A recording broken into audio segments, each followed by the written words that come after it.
গাহৰি ব্যৱসায় থাইলেণ্ডৰ চিপি গ্ৰুপক গটোৱাৰ সিদ্ধান্তৰ বিৰুদ্ধে ইতিমধ্যে শংকিত হৈছে গাহৰি পালকসকল।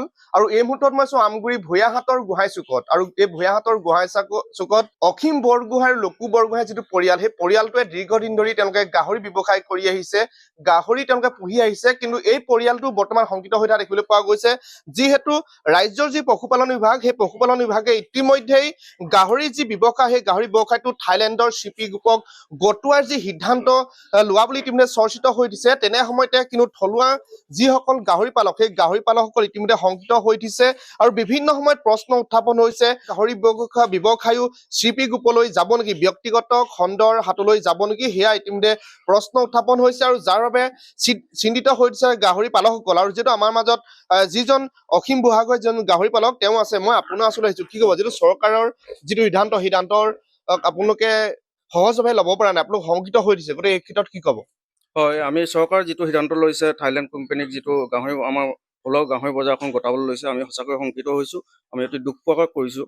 কাৰণ এইটো সিদ্ধান্ত যদি অতি সোনকালে তেওঁলোকে বাতিল নকৰে, আমাৰ নিবনুৱাবোৰ ভাতে খাবলৈ নাপাই মৰিব বুলি আমি আশা কৰিছোঁ। আপোনালোকে জানে, বিগত বছৰত আগতো ব্ৰইলাৰ ক্ষেত্ৰত যি গতি হ'ল, একেই গতিয়ে এতিয়াও গাহৰিৰ ক্ষেত্ৰতো হ'বগৈ। সেইকাৰণে চৰকাৰক আমি ইয়াৰ ফাৰ্মৰ যোগেদি অনুৰোধ জনাইছোঁ, অতি সোনকালে এই ব্যৱস্থা বাতিল কৰি আমাক অকণমান শান্তিৰে জীয়াই থাকিবলৈ তেওঁ দিয়ে। আপোনালোক কিমান বছৰ দিন ধৰি গাহৰি পালন কৰি আহিছে? মই প্ৰায় 2016 চনৰ পৰাই গাহৰি পালন কৰি পেলাই নিজৰ জীৱিকা উলিয়াই আছোঁ। মানে 8 বছৰ দিন ধৰি? হয় হয়, নিশ্চয়কৈ হৈছে অসীম বুঢ়াগোহাঁই। আৰু তেওঁ যোৱা বিগত 8 বছৰ দিন ধৰি তেওঁলোকে গাহৰি পালন কৰি আহিছে, আৰু গাহৰি পালনৰ যদি তেওঁ স্বাৱলম্বী হৈছে। মই আপোনাৰ ওচৰলৈ কি ক'ব, যিটো চৰকাৰে যিটো সিদ্ধান্ত লৈছে, সেই সিদ্ধান্তটো আপোনালোকে কেনেকে ধৰণে লৈছে?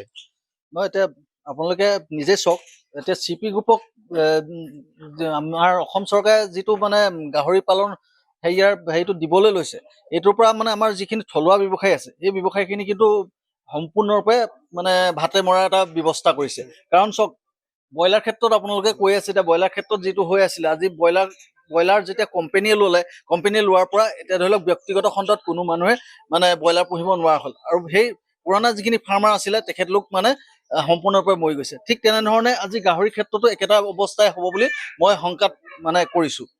হয়, নিশ্চয়কৈ থলুৱা যিসকল গাহৰি পালক, সেই গাহৰি পালকসকল ইতিমধ্যে শংকিত হৈ দিছে। আৰু আমি দেখুৱাইছো আমগুৰি ভূঞাহাটৰ যি গোহাঁই চুকৰ যিখন গাহৰি ফাৰ্ম, সেই গাহৰি ফাৰ্মখন আমি দেখুৱাইছো। এই মুহূৰ্তত যিহেতু থলুৱা ব্যৱসায়ীসকলৰ যি ভাতে মৰাৰ যি সিদ্ধান্তৰ বিৰুদ্ধে ইতিমধ্যে শংকিত হৈ দিছে গ্ৰামাঞ্চলৰ লোকসকল। যিহেতু গ্ৰামাঞ্চলৰ যিসকল লোক, সেই লোকসকলে তেওঁলোকে গাহৰি পালনৰ যোগেদি বিভিন্ন সময়ত স্বাৱলম্বী হৈ দিছে। মই আপোনাৰ ওচৰলৈ আহিছো, কি ক'ব, যিহেতু চৰকাৰৰ যি সিদ্ধান্ত লৈছে যে চিপি গ্ৰুপক গাহৰিৰ যি ব্যৱসায় গটোৱাৰ যিটো সিদ্ধান্ত লৈছে, বা থলুৱা ব্যৱসায়ীসকল শংকিত হৈ উঠিছে, কি ক'ব এই মুহূৰ্তত?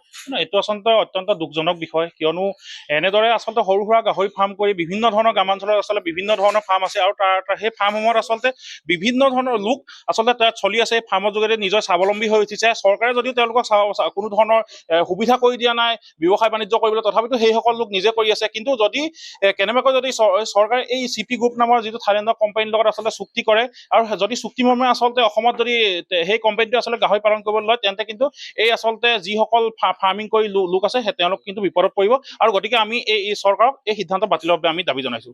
হয়, নিশ্চিতভাৱে চৰকাৰক চিপি গ্ৰুপক গটোৱা যি সিদ্ধান্ত বাতিল কৰিবৰ কাৰণে দাবী জনাইছে। আৰু আমাৰ মাজত যিহেতু ঘূৰি আছে, মই আপোনাৰ ওচৰলৈ কি ক'ব, যিহেতু আপোনালোকৰ পৰিয়ালটো আমি জানিছো যোৱা 8 বছৰ দিন ধৰি গাহৰি পালনৰ যোগেদি স্বাৱলম্বী হৈ দিছে, গতিকে কেনেধৰণে পৰিয়াল পোহপাল দিছিলে, আৰু এই সিদ্ধান্তৰ আপোনালোকে সমৰ্থন কৰেনে? এই আমি প্ৰথম 2টা গাহৰিৰ পৰা ইমানখিনি কৰিছো, আৰু মোৰ ল'ৰা সৰুৰ পৰা প্ৰাইভেট স্কুলতে পঢ়াইছিলো। এইখিনি কৰিয়ে এতিয়া চৰকাৰক এইটোৱে অনুৰোধ জনাওঁ, যাতে এই থলুৱা গাহৰি বজাৰখন চিপি কোম্পানীক হেৰি কৰি নকৰি আমাক যাতে জীয়াই থাকিবলৈ অকণমান সকাহ দিয়ে। গাহৰিখিনি ক'ত বিক্ৰী কৰিছিলে? আমাৰ নাগালেণ্ড চাপ্লাই হয়, আকৌ আমাৰ ওচৰৰ গাঁওবোৰলৈও নিয়ে, পোৱালিও নিয়ে, বিক্ৰী হয়। তেনেকে আমাৰ বিক্ৰী কৰি থকা হয়।